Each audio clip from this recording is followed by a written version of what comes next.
नमस्कार दोस्तों, कैसे हैं आप लोग। आज फिर एक नए वीडियो में आपका स्वागत है। दोस्तों, आज हम लोगों का जो टॉपिक रहेगा वो रहेगा गुटनिरपेक्ष आंदोलन के बारे में हम लोग समझेंगे। काफी इंपॉर्टेंट है दोस्तों, चाहे एग्जाम की बुक से देखेंगे तब भी इंपॉर्टेंट है और वैसे जनरली अगर नॉलेज के लेने के लिए अगर देखेंगे तब भी काफी इंपॉर्टेंट है। गुटनिरपेक्ष आंदोलन क्या है, ठीक है। आप देखे होंगे भारत हमेशा कहता है ना हम यूक्रेन के साथ हैं, ना हम रूस के साथ हैं, और ना हम अमेरिका के साथ हैं। हम अपने स्वतंत्र यानी जो हमारी मर्जी करेगा। आप देखे होंगे बराबर हमेशा जो भारत की विदेश नीति है वो कहता है कि जो हमारी मर्जी करेगा हम वही करेंगे, यानी जिसका साथ देने का मन करेगा हम उसी का देंगे।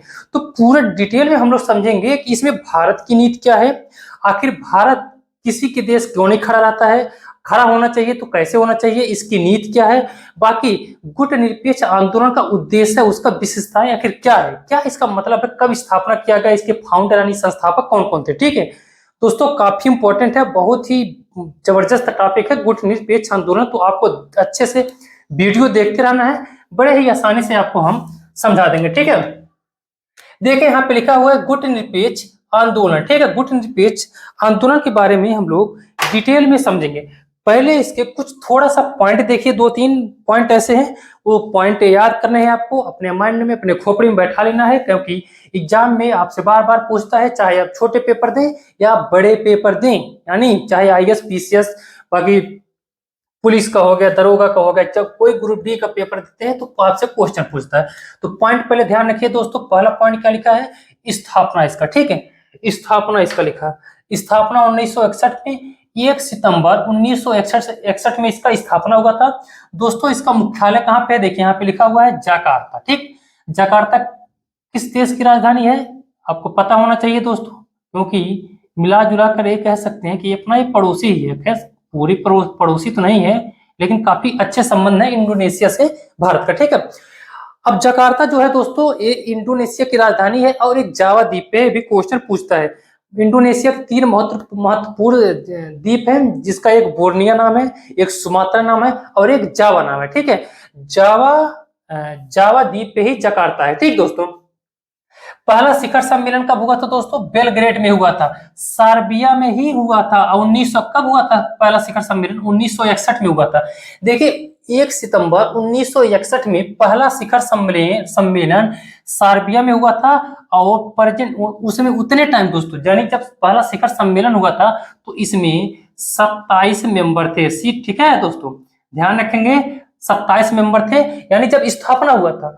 अब उन 27 मेंबरों में से जो मेन कौन था, उन 27 मेंबरों में मेन कौन था, यानी दोस्तों एक गुटनिरपेक्ष आंदोलन जो है ये स्टार्ट कब हुआ था, पहले ये ध्यान रखिए, जब द्वितीय विश्व युद्ध समाप्त हुआ 1945 में, द्वितीय विश्व युद्ध समाप्त हुआ। अब उसमें से 2 राष्ट्र सबसे ऊपर थे, एक अमेरिका पश्चिमी में और पूर्वी में था रूस। ठीक है, यानी 2 गुट में द्वितीय विश्व युद्ध जब समाप्त हुआ था तो पूरे दुनिया 2 गुट में बट गया था, एक पश्चिमी यानी अमेरिका की तरफ और एक पूर्वी जिसको रूस कहते हैं, रूस की तरफ। रूस को पहले हम क्या बोलते थे, सोवियत संघ। ठीक है, सोवियत संघ के बारे में हमने अच्छे से वीडियो पूरी कंप्लीट बना दिया है, जाकर के आप लोग देख लीजिएगा। ठीक है, तो द्वितीय विश्व समाप्त होने के बाद पूरा दुनिया 2 गुटों में बट गया, एक अमेरिका और एक क्या कहते हैं रूस के साथ। ठीक है, अब दोस्तों आपको पता होना चाहिए कि कोई देश अगर रूस के पास जाएगा तो अमेरिका गुस्सा करेगा, और कोई अमेरिका जाएगा तो भाई रूस के साथ गुस्सा करेगा। आप साफ साफ ऐसे समझ लीजिए कि जैसे आप गांव शहर में मोहल्ले में रहते होंगे, उस गांव में जब चुनाव होता है तो भाई जो या तो जो बड़े लोग होते हैं, तो कोई जो वोटर होता है जिसके पक्ष में जाता है तो दूसरा पक्ष उसको गुस्सा करता है, उससे नाराज रहता है, जीतने के बाद कुछ भी मतलब पड़ सकता है, नाराज ही रहता है। और इधर जाएगा तो इधर वाले नाराज रहते हैं, तो कितने लोग मूक दर्शक बने रहते हैं। ठीक है, चुनाव में देखेंगे गांव में दोस्तों, अगर 2 पार्टियां हैं, दोनों पार्टियां के अलग अलग जो जनता है, कुछ जनता ऐसे होते हैं जो मूक दर्शक बने रहते हैं, यानी वो बताते ही ना हम इनके तरफ है ना इनके तरफ, तो भाई दोनों खुश रहते हैं, ये भी इधर का भी नेता खुश, इधर का भी नेता खुश। तो ऐसे दोस्तों गुटनिरपेक्ष आंदोलन है। गुटनिरपेक्ष आंदोलन जब पूरी दुनिया 2 गुटों में बट गया, एक अमेरिका एक रूस के साथ यानी सोवियत संघ के साथ, तो कुछ देश ऐसे थे, यानी कुछ देश ऐसे थे जिसमें से भारत भी मुख्य था, भारत भी इसमें मुख्य था दोस्तों। तो इन देशों का कहना था कि हम लोग किसी देश के पक्ष में नहीं रहेंगे, ना किसी के पक्ष में रहेंगे, ना किसी के विरुद्ध रहेंगे। एक बार फिर सुन लीजिए कि बहुत सारे ऐसे देश थे दोस्तों जो द्वितीय विश्व युद्ध के बाद जब दो गुटों में बट गया, तो कहना था उनका कि ना हम किसी के पक्ष में रहेंगे ना किसी के विरुद्ध में रहेंगे। अब दोस्तों इसमें से सबसे इंपॉर्टेंट अगर देखा जाता है तो गुटनिरपेक्ष आंदोलन का जो संस्थापक थे ना, वो भारत के प्रधानमंत्री, जो भारत के पहले प्रधानमंत्री पंडित जवाहरलाल नेहरू थे। तो जवाहरलाल नेहरू काफी मतलब श्रेय इसको उन्हीं को दिया जाता है, क्योंकि भारत के प्रधानमंत्री पंडित जवाहरलाल नेहरू हो गए, वियतनाम के प्रधानमंत्री, उसके बाद से इंडोनेशिया के कुछ यानी 4-5 देश के जो मुख्य अध्यक्ष थे, उन्हीं के देख रेख में गुटनिरपेक्ष आंदोलन, गुटनिरपेक्ष संगठन का एक गठन हुआ था, आंदोलन का गठन हुआ था। इसमें ये कहा गया था कि भाई दो गुटों में बट गया है, लेकिन हम लोग ऐसे रहेंगे, हम लोग किसी के ना पक्ष में रहेंगे ना किसी के विरुद्ध में रहेंगे, ठीक है। हम विदेश नीति हमारी जो रहेगा वो स्वतंत्र रहेगा, यानी हमारी जो मर्जी करेगा, जिसके पक्ष में करने का मन करेगा हम अपने हिसाब से लेंगे, ना किसी के दबाव में, ना किसी के महाशक्ति के दबाव में। आप देखे होंगे दोस्तों, अमेरिका और सोवियत संघ काफी ज्यादा किसी छोटे देश पे दबाव बनाते थे, ठीक है। तो यानी इनका कहना था कि हम किसी के दबाव में नहीं आएंगे। तो गुटनिरपेक्ष आंदोलन का संस्थापक देखेंगे दोस्तों ये ध्यान रखेंगे पंडित जवाहरलाल नेहरू भी हैं, ठीक। आपसे क्वेश्चन पूछ सकता है, तो पंडित जवाहरलाल नेहरू सबसे ऊपर इनका नाम आता है। तो आपका स्थापना कब हुआ था? 1961 में।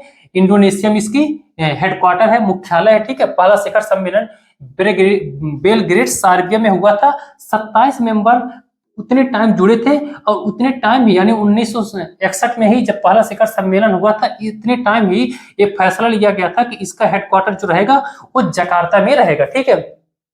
दोस्तों स्थापना के टाइम आपके 27 मेंबर थे, लेकिन अब देखेंगे तो प्रेजेंट में 120 मेंबर है, यानी 120 मेंबर यानी सदस्य इसमें है, ठीक है। समझ रहे हैं दोस्तों, 120 सदस्य प्रेजेंट में है। अब देखिए यहाँ पे आ गया पॉइंट, वही जो हमने बता रहा था कि द्वितीय विश्व युद्ध के बाद विश्व धीरे धीरे मुख्यतः दो गुटों में बट गया था। कौन कौन से गुटों में बट गया था दोस्तों? एक पूंजीवादी अमेरिका, और दोस्तों एक आएगा आपका साम्यवादी सोवियत संघ, या रूस कह सकते हैं, सोवियत संघ, ठीक है, सोवियत संघ, ठीक है। ये दो गुटों में बट गया था। इन्हीं के देखरेख में कहा गया था हम लोग स्वतंत्र, हमारी विदेश नीति रहेगी, हम लोग किसी गुट में शामिल नहीं होंगे। उसके बाद से गुटनिरपेक्ष आंदोलन ये जाकर के 1961 में जाकर के स्थापना हुआ था, ठीक है। बाकी द्वितीय विश्व युद्ध तो 1945 में ही ये समाप्त हुआ था। दोस्तों इन दोनों के बीच में कोल्ड वार चल रहा था, जिसको हम लोग शीत युद्ध बोला जाता है। अगले वीडियो में दोस्तों हम आपको अच्छे से बेहतरीन तरीके से हम समझा देंगे कि कोल्ड वार शीत युद्ध क्या होता है। काफी कंफ्यूजन बना रहता है बच्चों के बीच में, ठीक है।